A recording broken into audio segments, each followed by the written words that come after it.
Ya, halo pemirsa, apa kabar Anda hari ini? Langsung dari studio IDX Channel Jakarta, saya Prasetyo Wibowo kembali menyapa Anda dalam program Market Review. Program yang mengupas isu-isu yang menjadi penggerak ekonomi di tanah air. Live streaming kami seperti biasa bisa Anda saksikan juga di idxchannel.com. Dan langsung saja kita mulai Market Review selengkapnya.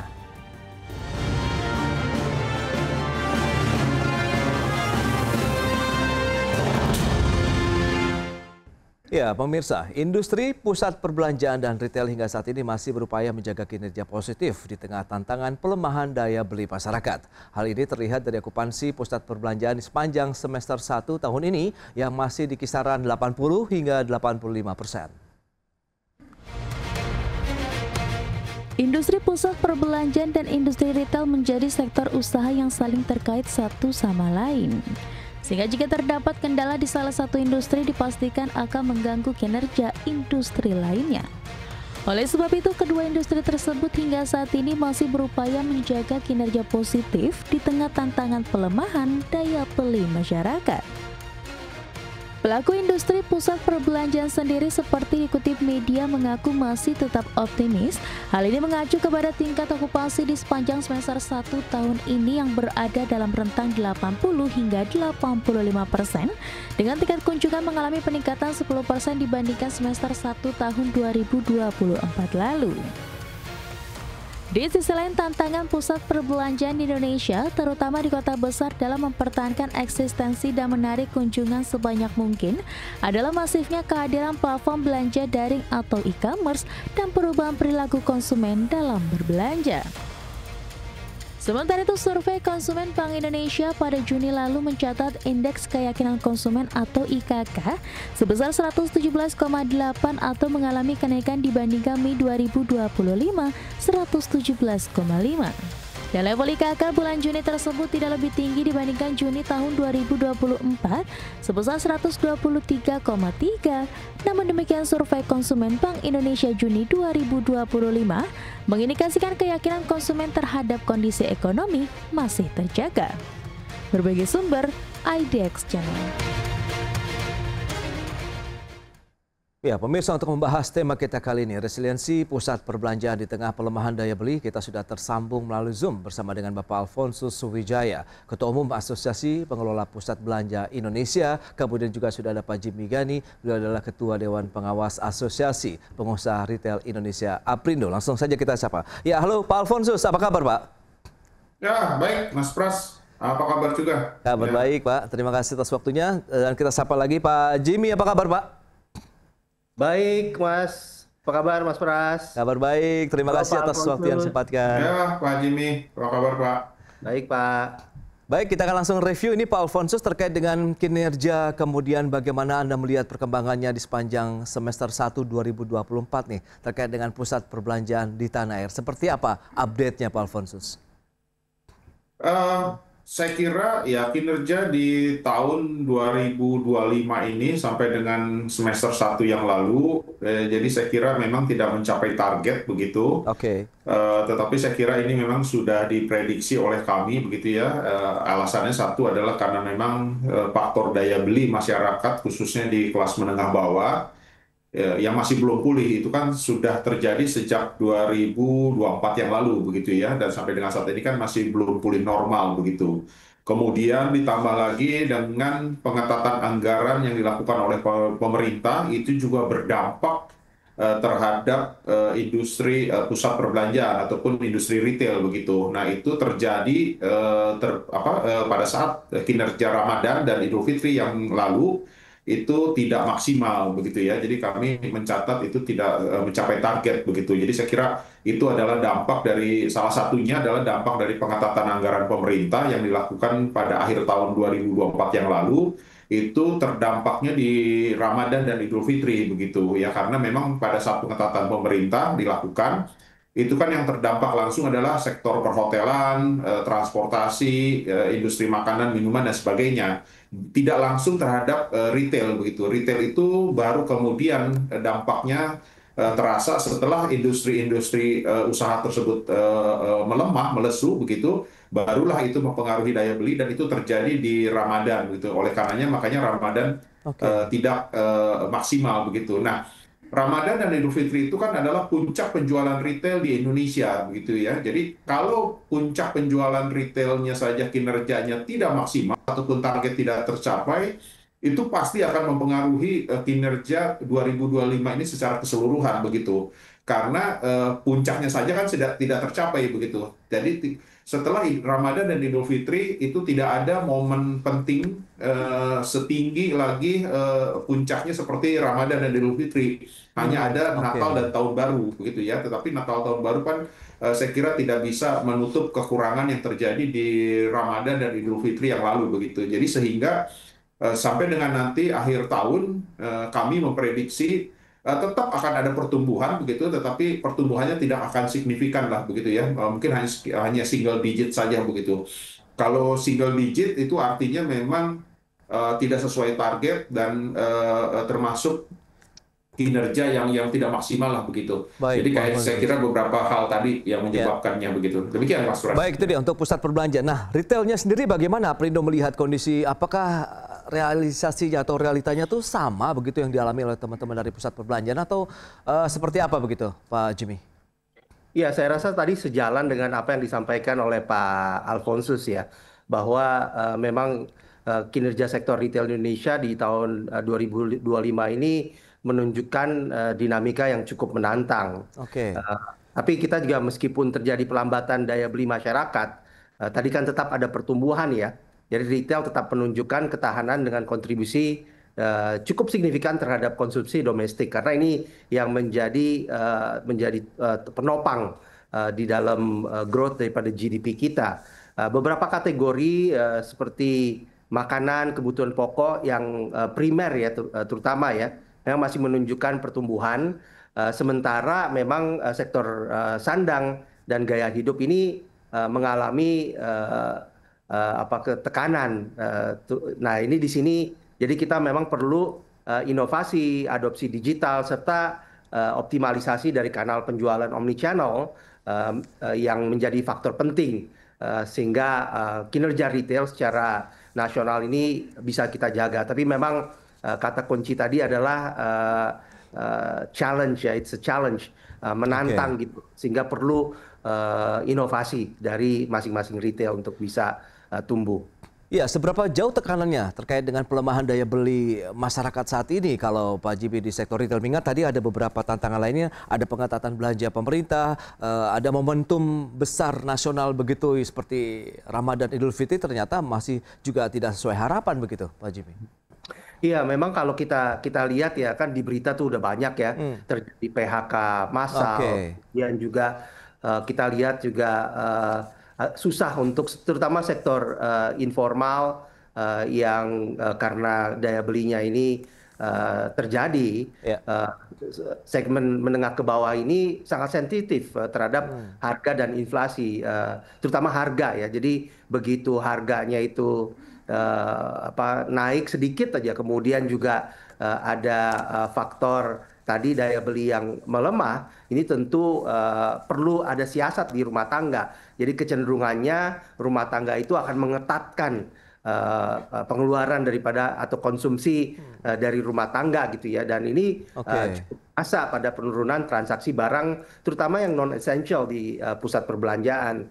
Jadi banyak rumah tangga ibu-ibu gitu ya yang menunda konsumsi barang tahan lama. Biasanya kan mereka rajin tuh, apalagi bulan-bulan seperti yang tadi Pak Alfon sampaikan, di festive season gitu ya, pada saat Lebaran gitu kan, itu biasanya orang ganti TV, ganti elektronik dan seterusnya, ganti gadget. Tapi ini rasanya terjadi pengetatan sehingga pelaku retail harus beradaptasi dengan strategi harga, promosi, dan tentunya efisiensi operasional yang lebih ketat gitu. Ada pergeseran minat belanja masyarakat begitu, lebih kepada skala prioritas nampaknya begitu. Kita kan bahas nanti di segmen berikutnya. Mengingat sekarang muncul lagi nih istilah rojal ini, rombongan jarang wali. Seperti apa update yang nanti kita akan bahas di segmen berikutnya ya. Dan pemirsa, kami akan segera kembali usai pariwara berikut ini.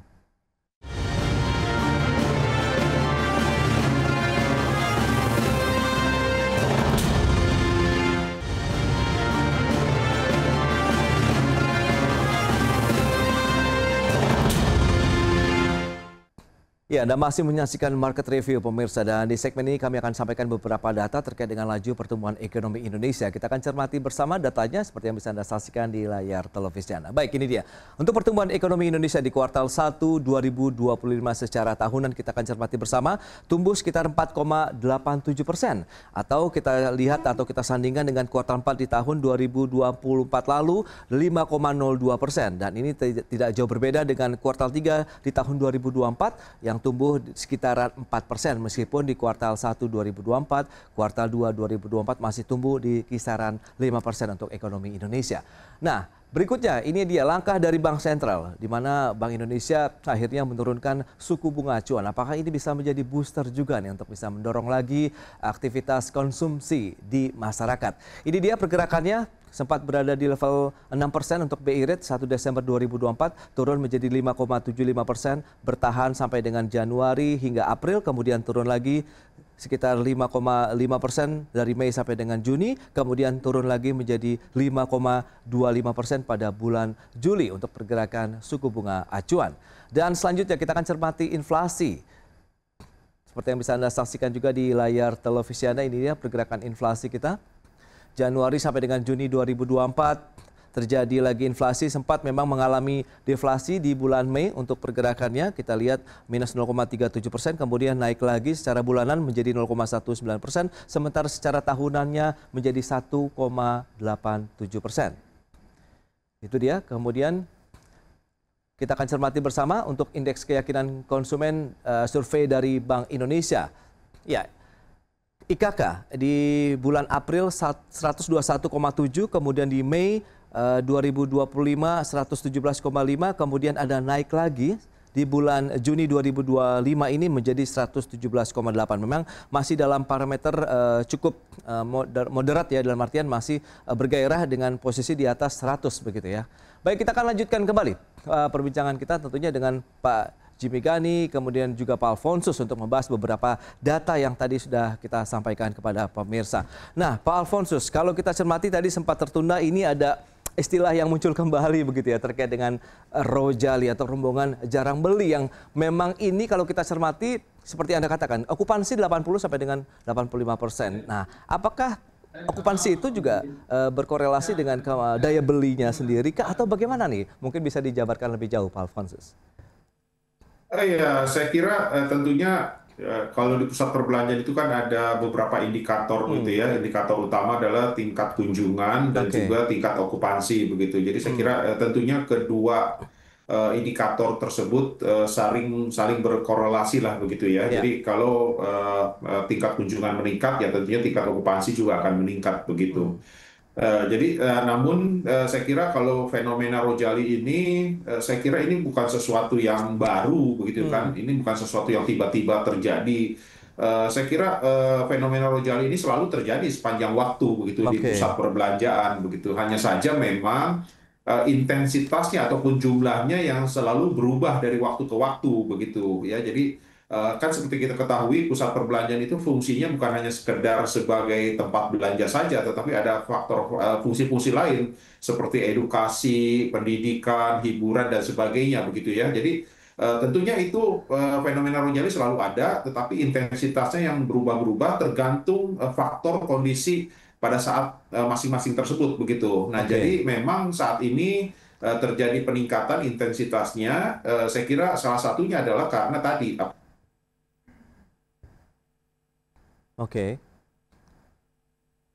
Ya, itu dia beberapa faktor yang masih dicermati oleh HPPBI ya terkait dengan fenomena yang terjadi saat ini begitu di pusat-pusat perbelanjaan. Ya, baik. Nah, dari Pak Jimmy, kalau Anda melihat dari sektor retail sendiri, bagaimana Pak Anda melihat begitu? Apakah memang okupansi itu kemudian lagi-lagi berdampak juga terkait dengan penjualan produk-produk retail kita kah? Atau justru Anda melihat daerah lain yang mengalami pertumbuhan dibandingkan dengan kota-kota besar kalau kita bicara mengenai sektor retail nih Pak? Ya, saya tadi mau menambah sedikit dari Pak Alfonsus yang disampaikan ya. Memang kan kalau kita lihat tadi pertumbuhan melambat, kemudian juga ada daya beli yang melemah ya. Tentu ini menimbulkan fenomena baru ya, yang rojali tadi.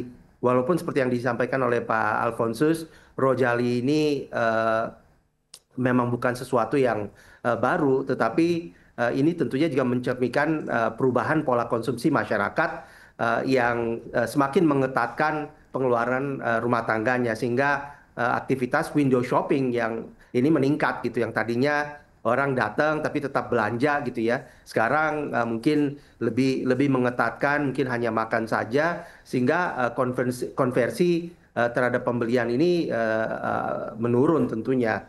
Ya jelas ini berdampak langsung terhadap penjualan, terutama tenant di pusat perbelanjaan, karena kita memang mengandalkan traffic fisik gitu ya, yang tadi sudah disampaikan oleh Pak Alfonsus, terasa gitu ya penurunannya. Nah untuk itu ya tentu perlu pendekatan baru. Jadi saya baru kembali dari Singapura untuk ikut National Retail Conference di sana, dan experience based retailing kemudian integrasi dengan platform digital ini sekarang menjadi sesuatu yang baru, sehingga pengunjung tidak sekedar datang tapi juga ada interaksinya, sehingga mereka fungsi daripada edukasi kemudian hiburan itu lebih terasa gitu ya, dan kita harapkan dengan experience itu mereka terdorong untuk nanti melakukan pembelian atau konsumsi gitu. Oke, ini dia menarik ini Pak Alfonsus. Itu dia, apakah ini bagian dari strategi juga dari pengelola pusat perbelanjaan begitu? Jadi memang masyarakat tidak harus datang ke pusat perbelanjaan tuh untuk belanja, tapi ada experience lain begitu yang ditawarkan juga nih kepada pengunjung ataupun konsumen di Indonesia. Ya, jadi saya kira mungkin saya tambah sedikit bahwa tadi faktor Rojali gitu, jadi kelas menengah atas kan memang terpengaruh oleh faktor-faktor makroekonomi, mikroekonomi, dan juga global lah begitu ya. Sehingga mereka lebih berhati-hati, bukan karena masalah daya belinya begitu, tapi kalau yang di kelas menengah bawah itu memang lebih kepada faktor daya beli begitu kan. Jadi mereka cenderung membeli, karena uang yang dipegang sedikit, jadi mereka cenderung membeli barang-barang yang harga satuannya ataupun unit price-nya kecil, murah begitu ya. Jadi itulah yang trennya ke arah sana. Dan mereka juga lebih selektif lagi di dalam berbelanja begitu. Misalkan yang biasanya makan di restoran setiap hari begitu, mungkin sekarang mungkin hanya 2-3 kali saja seminggu begitu ya, karena tadi masalah daya beli tadi. Jadi saya kira itu faktor-faktor yang terjadi begitu. Nah, bagaimana sekarang digitalisasi di pusat perbelanjaan begitu ya. Jadi saya kira digitalisasi di pusat perbelanjaan ya tetap harus, memang itu satu keniscayaan begitu. Tetapi pusat perbelanjaan akan lebih fokus lagi untuk mendorong program-program konsep yang offline begitu. Kenapa? Karena memang DNA ataupun DNA-nya pusat perbelanjaan itu adalah offline begitu. Kalau marketplace begitu, itu mereka adalah memang DNA-nya itu adalah online begitu. Justru disinilah tantangannya, dibutuhkan inovasi dan kreativitas. Bagaimana digitalisasi di pusat perbelanjaan, tetapi dalam balutan offline begitu.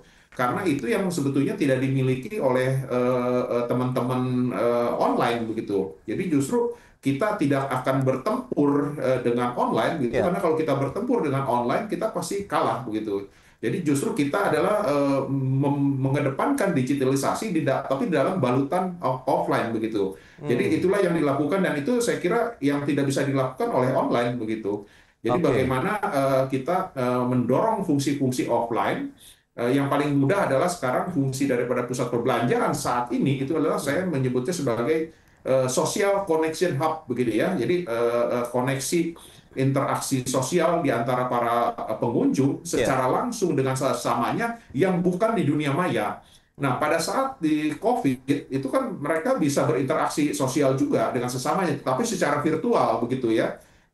Ulang tahun virtual, pernikahan virtual, bahkan pemakaman pun virtual begitu. Nah, yang sekarang yang kita dorong adalah mereka berinteraksi sosial, silakan di pusat perbelanjaan begitu secara langsung dengan sesama manusia ini yang bukan di dunia maya. Jadi saya kira itu yang akan didorong oleh teman-teman di pusat perbelanjaan begitu. Ya, mengembalikan lagi konsep manusia atau marwahnya begitu sebagai makhluk sosial begitu ya, kita akan coba kembali begitu. Saya kira itu yang akan didorong terus oleh pusat perbelanjaan, dan kami tidak akan bertempur dengan online. Ya, justru kami akan online itu adalah salah satu channel begitu ya bagi teman-teman peritel untuk berjualan begitu. Tetapi kami tidak akan bertempur di sana, justru kami memberikan solusi alternatif berjualan kepada teman-teman peritel yang bukan secara online begitu. Jadi itulah, jadi teman-teman peritel punya banyak pilihan begitu. Silakan menggunakan fasilitas kami di pusat perbelanjaan untuk berjualan dengan alternatif lain begitu ya. Jadi saya kira itu menjadi sangat penting begitu. Baik, itu dia. Tadi sempat disampaikan omnichannel. Apakah juga itu dilakukan di pusat perbelanjaan? Kita akan bahas nanti di segmen berikutnya. Pak Alfonsus, Pak Jimmy, kita akan jeda kembali sebentar. Dan pemirsa, tetaplah bersama kami.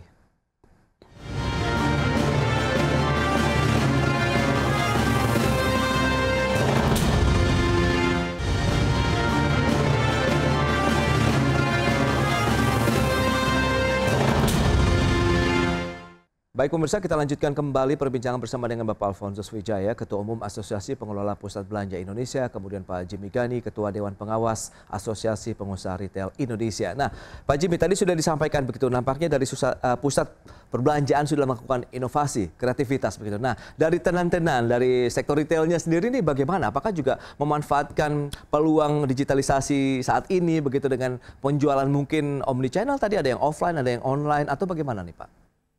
Iya tentu Mas Pras. Jadi salah satu strategi yang harus dilakukan oleh para peritel adalah mencoba untuk menggabungkan berbagai channel gitu ya, menggunakan berbagai channel atau omni channel tadi. Memang sekarang ini ada kecenderungan kalau misalnya barang-barang yang bisa dibeli online, orang cenderung akan beli online gitu ya. Tetapi kalau misalnya kita bicara tentang yang perlu di feel, di touch, di baunya itu harus terasa, yang fresh gitu ya, produce dan seterusnya, itu masih orang masih belanja di toko brick and mortars gitu yang ada gitu, yang fisik gitu. Jadi ini merupakan satu tantangan tapi juga peluang bagi peritel yang bisa menggabungkan berbagai channel itu dan melakukan langkah-langkah inovatif dalam rangka memenangi persaingan. Tapi kita lihat ya, memang persaingan ini semakin ketat dan tanpa harus menyebut nama, kita kan bisa udah beberapa tahun terakhir ini khususnya kita lihat berbagai pemain di sektor retail ini banyak yang tumbang juga dan harus tutup gitu. Baik sebagai satu kesatuan retail chain-nya maupun juga toko per toko. Jadi strategi untuk bisa segera cut loss gitu pada saat memang tidak bisa bertahan di satu cabang, itu penting untuk dilakukan daripada nanti berpengaruh kepada retail secara keseluruhan. Baik. Nah, Pak Alfonsus, dengan kondisi seperti saat ini, adakah dari sisi pusat pengelola belanja begitu ya, melihat ada relaksasi di sana begitu untuk retail atau tenan-tenan yang ada, atau seperti apa sih sehingga kita bisa saling bahu-membahu begitu untuk menjaga kinerja positif di industri retail dan juga pusat perbelanjaan nih Pak Alfonsus? Ya, saya kira harus demikian. Jadi memang kalau ya kita bicara masalah biaya sewa, biaya service charge dan sebagainya begitu di pusat perbelanjaan, tentunya teman-teman pusat perbelanjaan itu akan menyesuaikan begitu ya. Jadi kalau bicara service charge ya, kalau service charge ini kan biasanya umumnya digunakan untuk menopang operasional begitu ya. Menopang operasional ya, ini mungkin agak lebih kondisinya akan terus meningkat gitu ya, karena kita tahu upah minimum tiap tahun naik, harga-harga spare part barang-barang pun naik dan sebagainya begitu. Tapi kalau dari sisi biaya sewa saya kira tentunya akan menyesuaikan begitu, karena setiap pusat perbelanjaan itu kan tingkat keramaiannya ataupun tingkat kunjungannya juga berbeda-beda begitu. Jadi tentunya tidak bisa disamakan dari satu pusat perbelanjaan ke pusat perbelanjaan yang lain begitu. Tentunya itu akan disesuaikan dengan kondisi masing-masing begitu ya. Dan umumnya juga biasanya meskipun itu di dalam satu pusat perbelanjaan, tetapi biaya sewa tidak bisa disamaratakan juga begitu antara kategori usaha yang satu dengan kategori usaha yang lain begitu. Jadi saya kira banyak faktor lah, belum lagi luasan toko dan sebagainya begitu ya. Kelas pusat perbelanjaan pun itu sangat mempengaruhi, belum lagi lokasi pusat perbelanjaan juga sangat mempengaruhi. Jadi saya kira semua faktor-faktor itu akan menjadi pertimbangan bagi setiap pengelola pusat perbelanjaan begitu. Ya, Mas Pras. Baik, tetap optimis meskipun nanti akan single digit kalau kita cermati sampai dengan akhir tahun begitu ya Pak Alfonsus ya? Ya, saya kira tetap akan bertumbuh begitu, dan ini kan kondisi tadi Mas Pras singgung Rojali, ini kan kebetulan tahun ini kan low seasonnya tambah panjang begitu karena Ramadan dan Idul Fitrinya kan datang lebih awal. Nah, sekarang ini kan kita sedang dalam posisi low season begitu, itu pun salah satu alasan lagi kenapa juga intensitas Rojalinya meningkat begitu, tetapi ini akan berangsur-angsur berkurang begitu nanti menjelang Natal dan Tahun Baru ya, biasa menjelang akhir November itu akan terjadi perubahan begitulah, Rojalinya akan berkurang gitu, rohananya juga akan berkurang gitu ya, jadi saya kira itu kondisi yang akan terjadi. Nah, pertumbuhan ini saya kira akan tetap tumbuh tapi tidak signifikan single digit, dan tetapi kalau pemerintah punya target 8%, nah ini saya kira Rojali dan rohananya bisa hilang ini gitu ya kalau bisa mencapai 8%. Jadi salah satu cara menurut saya teman-teman pusat belanja sekarang kan melakukan berbagai macam kegiatan promo belanja untuk memperpendek dalam tanda kutip low season yang panjang ini begitu. Tetapi saya kira itu sifatnya sementara. Yang paling penting adalah bagaimana pemerintah menaikkan daya beli masyarakat begitu. Jadi saya kira program-program promo belanja itu hanya dilakukan untuk sementara waktu. Tetapi obat yang paling mujarab itu adalah bagaimana meningkatkan daya beli masyarakat secara secepatnya begitu. Itu menjadi jauh penting, Mas Pras. Baik. Pak Jimmy, terakhir Anda melihat bagaimana target ke depan sampai dengan akhir tahun paling tidak? Kita tetap optimis ya, walaupun tadi ada berbagai tantangan yang kita harus hadapi, terutama penurunan daya beli. Tapi saya yakin dengan adanya berbagai upaya seperti transformasi digital, kemudian tadi sinergi ekosistem UMKM dan retail modern, kita juga mencoba untuk bisa advokasi kebijakan sehingga kita bisa sejalan dengan lapangan, dinamika di lapangan ya. Ini tentunya akan mendukung untuk keberlanjutan sektor retail. Tadi juga Pak Alfonsus menekankan perlunya kerjasama gitu kan antara pusat-pusat perbelanjaan dengan para retailnya, dengan semua ekosistemnya, sehingga pada akhirnya kita bisa bertahan. Kita udah melalui tantangan yang lebih berat ya Pak Alfonsus ya, terutama pada saat COVID kemarin, di mana traffic itu hampir tidak ada atau bahkan tidak ada untuk waktu yang lama. Saya rasa kita apalagi sekarang ini kita harapkan hanya sementara aja, kita terus berupaya. Contoh kita lagi sekarang mendorong, kemarin juga Pak Alfonsus ini hadir dalam kegiatan Hari Retail Nasional yang di-launch di Kemendak, dan ini saya rasa momentum justru dalam masa-masa yang challenging ini kita bisa melakukan penguatan gitu, di mana kita lakukan efisiensi, kita lihat mana yang efektif, bagaimana supaya strateginya lebih baik, inovasinya lebih oke, dan seterusnya. Ini kita harapkan nanti the survival of the fittest memang. Siapa yang bisa survive itu akan menjadi lebih baik lagi. Baik, itu dia beragam inovasi, strategi yang juga terus dilakukan begitu ya oleh pengusaha retail maupun juga pengelola pusat perbelanjaan di Indonesia. Pak Alfonsus, Pak Jimmy Gandhi, terima kasih banyak atas update, informasi dan insight yang sudah diberikan kepada pemirsa IDX Channel pada hari ini. Selamat melanjutkan aktivitas Anda kembali, salam sehat, sampai berjumpa kembali Pak Alfonsus. Pak Jimmy. Ya, terima kasih Mas Pras, terima kasih Pak Jimmy. Sampai ketemu. Baik pemirsa, jangan beranjak dari tempat Anda karena sesaat lagi kami masih akan kembali dengan tema menarik lainnya terkait dengan menakar kinerja lifting migas hingga akhir tahun 2025.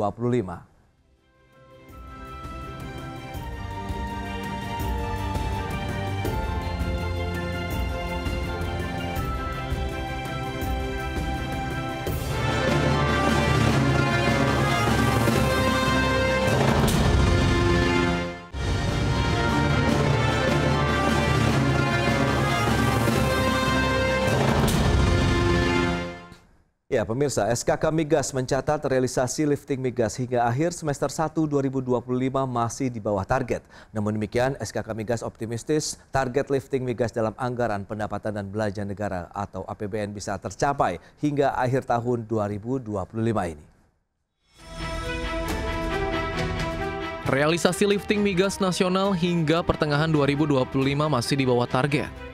Namun Satuan Kerja Khusus Pelaksana Kegiatan Usaha Hulu Minyak dan Gas Bumi atau SKK Migas optimistis target anggaran pendapatan dan belanja negara bisa tercapai pada akhir tahun. Data hingga Juni 2025 mencatat angka lifting migas sebesar 1.557,1 ribu barel setara minyak per hari atau MBOEPD atau 96,7% dari target tahunan sebesar 1.610 MBOEPD. Adapun lifting minyak harian mencapai 578 ribu barel atau 95,5% dari target 605 ribu barel per hari.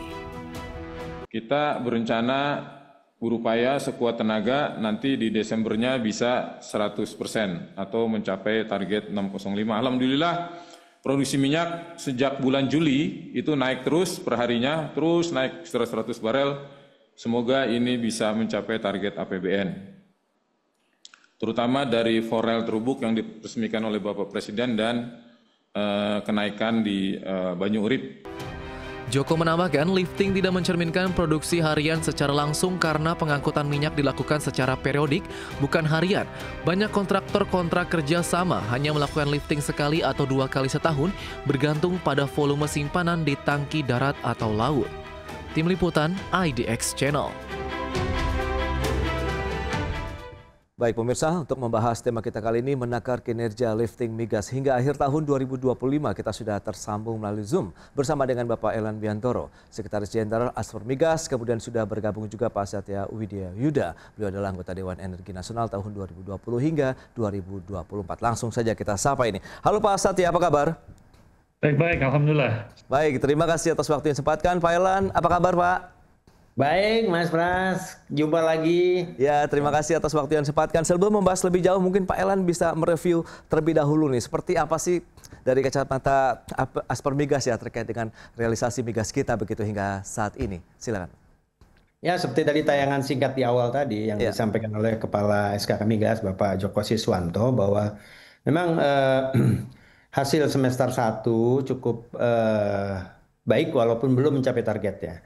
Jadi capaiannya adalah 578 ribu barrel per hari untuk minyak, itu baru 95,5%. Ya.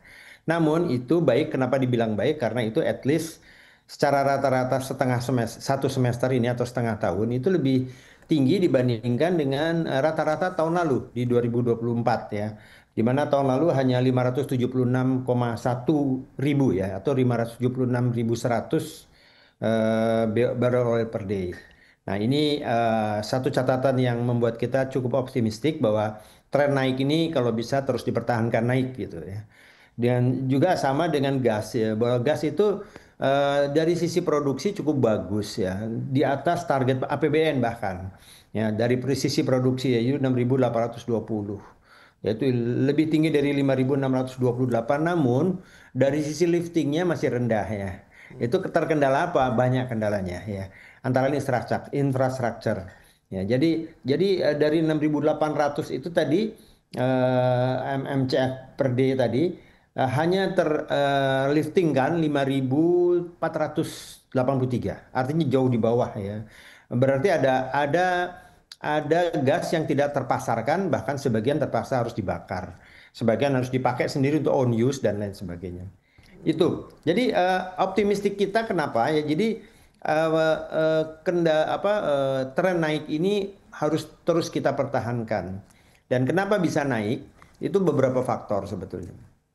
Faktor pertama, kita menjalankan rekan-rekan dari K3S itu menjalankan work program and budget secara konsisten ya. Artinya kalau program pengeboran, produksi, kemudian walkover, well service, perawatan sumur dan perbaikan-perbaikan lainnya dikerjakan dengan konsisten sesuai dengan yang direncanakan, itu biasanya targetnya akan tercapai. Bahkan kadang-kadang kita bisa mendapatkan kabar gembira, targetnya melebihi dari yang ditargetkan gitu. Nah, suasana seperti itu harus dipertahankan terus ya. Dan ini artinya bahwa semangat kerja kawan-kawan pelaku industri hulu migas sedang senang-senangnya, sedang bagus-bagusnya begitu. Ditambah lagi, kenapa ada faktor penaikan? Ya, karena umumnya yang existing itu cenderungnya akan turun. Ya. Itu adalah natural ya, seperti itu. Karena ada proyek-proyek baru yang on stream. Tadi disampaikan oleh Pak Joko Siswanto, itu on streamnya adalah ada Forel dan Terubuk ya yang di Natuna, itu bisa mencapai penambahan produksi sampai ke 20.000. Namun masih di tahap awal ini baru 10.000 dari forel dan 4.000 dari terubuk ya. Dan sekitar 60 mmcf per day dari gasnya yang diterubuk begitu. Nah itu sesuatu penambahan ya. Kemudian ada lagi penambahan yang cukup lumayan signifikan adalah dengan tuntasnya pengeboran plastik di Banyurip ya. Itu bisa memberikan tadinya targetnya 30.000 ternyata bisa mencapai 35.000. Nah inilah yang ya. Jadi peningkatan itu sebenarnya di samping kita mempertahankan penurunan, kita harus segera mungkin melakukan on streaming atau memulaikan produksi proyek-proyek baru atau penemuan-penemuan baru yang segera dieksekusi untuk menjadikan lapangan yang memproduksikan. Nah, dalam tahun ini kita ada 2 ya yang sudah diresmikan, yaitu yang pertama adalah forel dan terubuk yang di Natuna dan juga yang plastik Banyurip di Bojonegoro, Cepu. Baik, Pak Elan, ini dia didukung oleh lapangan-lapangan migas baru kita begitu ya, sehingga bisa mendukung lifting migas paling tidak sampai dengan semester 1 tahun 2025 ini. Nah, Pak Satya, review dari Anda kalau bicara mengenai ekosistem hulu migas kita begitu seperti apa? Apakah tadi memang akhirnya dengan ekosistem yang semakin membaik akhirnya bisa mendorong lagi nih tadi dari sisi produktivitas migas nasional kita di tahun 2025 ini, Pak Satya? Ya, begini Mas Pras, mungkin bagi kalayak ramai yang mungkin kurang terlalu memahami mengenai sektor industri migas, tadi sudah sedikit disampaikan oleh Pak Elan bahwasanya kita itu tidak bisa menghindari natural decline. Ya, jadi kalau kita melihat trennya, saya coba lihat dari per tahun saja di 2019 itu declining rasionya 14,4%. Pernah tinggi sekali di tahun 2023 itu 26,0% ya. Nah, tahun 2025 itu kira-kira sekitar 12,6%. Ini tidak bisa dihindari karena memang kalau tidak berbuat apa-apa, maka penurunan 12,6% di tahun 2025 ya akan mengurangi produksi awal. Jadi kalau kita lihat produksi awalnya di tahun 2025 itu kebetulan sekitar angkanya sekitar 577.000. Jadi bisa dibayangin kalau tidak ada penemuan baru, tidak dilakukan banyak usaha, maka dia akan turun dari 577.000 itu. Nah itu yang harus difahami. Sehingga yang dilakukan oleh K3S saat ini itu merupakan effort mereka. Jadi kita harus bisa hargai di effort di dalam dunia minyak dan gas bumi itu tingkat keberhasilannya bervariasi dari waktu ke waktu karena menyangkut masalah teknologi, ya, menyangkut masalah apakah lapangannya sudah mature atau tidak. Gitu. Tetapi Indonesia, pemerintah Indonesia, kami sudah melihat gitu. Jadi misalkan dia menggunakan teknologi yang Pak Elan pasti paham sekali itu mengenai multi-stage fracturing misalkan. Itu upaya untuk peningkatan produksi minyak ya khususnya. Nah kalau tidak ya kita juga melakukan optimalisasi produksi dengan teknologi yang lain seperti enhanced oil recovery. Ya itu sudah ada di dalam platform. Jadi kalau kita mengevaluasi industri hulu migas itu kita lihat dulu langkah-langkahnya sudah benar atau tidak. Satu, dia menyadari natural decline. Yang kedua, ada effort untuk menambal, mempertahankan produksi. Tapi kalau di tahun 2025 dengan produksi awalnya aja sekitar 577, kalau kita menambal saja itu berarti dari 13% tadi ditambal harus berproduksi untuk supaya bertahan di 577. Tapi kan kita tidak. Ya, karena APBN kita dengan diskusi yang cukup panjang di DPR dan Badan Anggaran, mereka mematokkan 605. Berarti apa?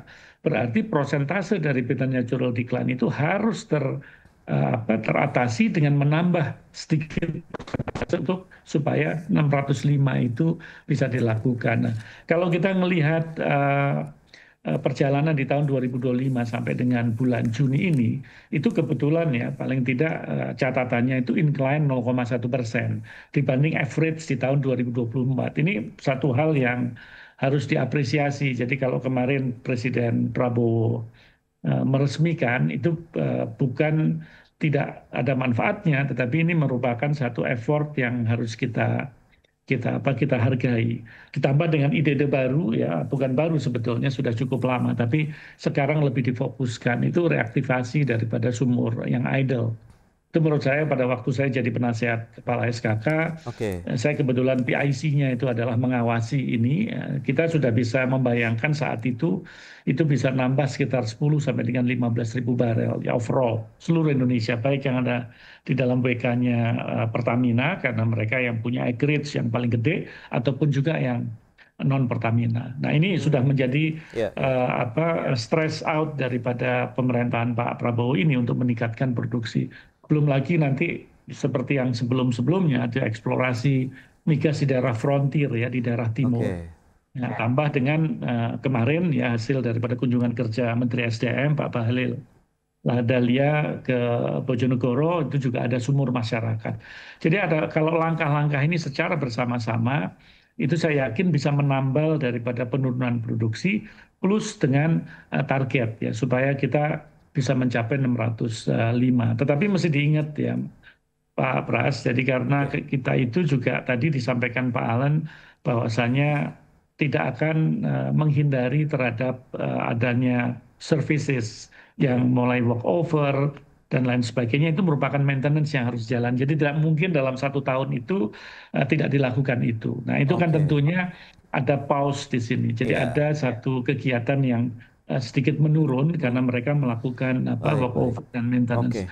Sebagainya. Itu juga mesti kita lihat karena ini akan mengurangi daripada total produksi hingga akhir tahun. Baik Pak Setia, ini menarik kalau kita cermati strategi apa yang perlu diterapkan dari pelaku usaha industri migas sendiri, kemudian dukungan dari pemerintah seperti apa juga kita akan bahas nanti di segmen berikutnya Pak Elan. Pak Setia, kita akan jeda dulu sebentar ya. Dan pemirsa, pastikan Anda masih bersama kami.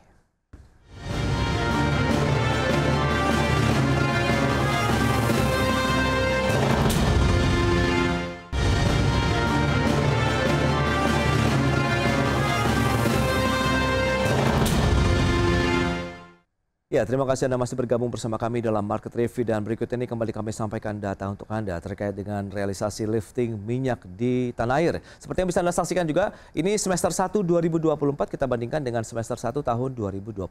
Di tahun lalu 576.100 barrel oil per day, sementara di semester 1 tahun 2025 ini mencapai 578.000 barrel oil per day untuk realisasi lifting minyak kita. Dan selanjutnya untuk realisasi produksinya untuk minyak seperti apa? Ini dia.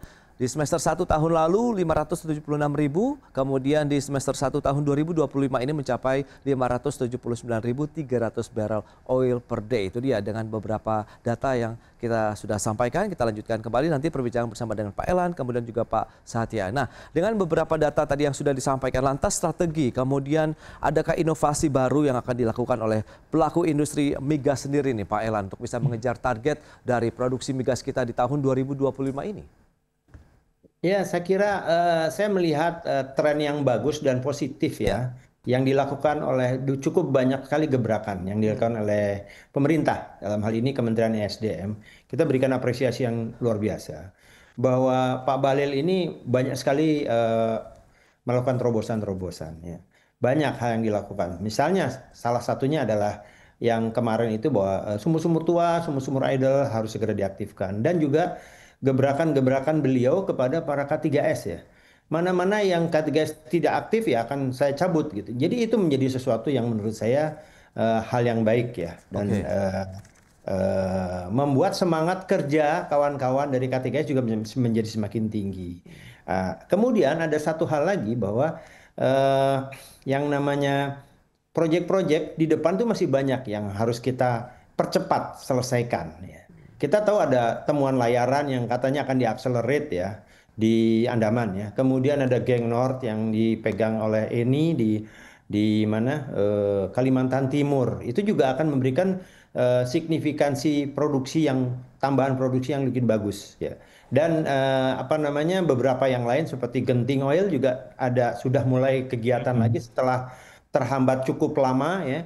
Dan harapan kita juga yang ada di mana Masela ya. Masela juga penyampaian yang disampaikan oleh Pak Menteri itu cukup membuat kita senang. Karena apa? Supaya para kontraktor itu serius menggarap apa namanya wilayah yang mereka pegang gitu. Walaupun dari sisi lain kita masih menyisakan beberapa PR yang belum selesai. PR kita tuh terkait dengan bagaimana membuat apa namanya industri migas ini menjadi sangat menarik bagi para investor.